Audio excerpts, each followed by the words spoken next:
Good morning, ABR Market Watch viewers.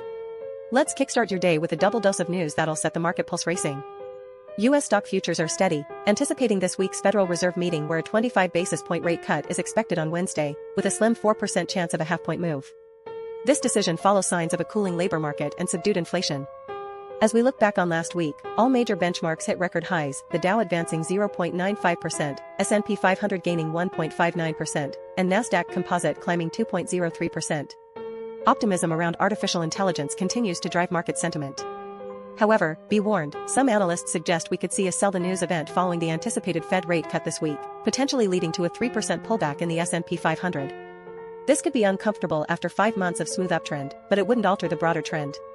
September is historically a weak month for stocks, with 16 out of the past 20 years seeing a 4% or bigger pullback.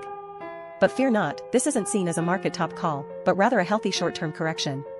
JPMorgan traders share similar caution, flagging potential macro data, Fed reaction, stretched positioning, weaker corporate buyback bid, and waning retail investor participation as concerns. But fear not, for Adam Kobeissi from the Kobeissi Letter sees a 25 basis point cut by the Fed as fully priced in, leading to a short-term sell event that could drive the S&P 500 towards 6,700, but with higher equity prices expected over the medium term. In summary, brace for a potential pullback following the Fed rate cut, but maintain a longer-term bullish view on equities. Keep your eyes peeled for more updates as we navigate this week's market events.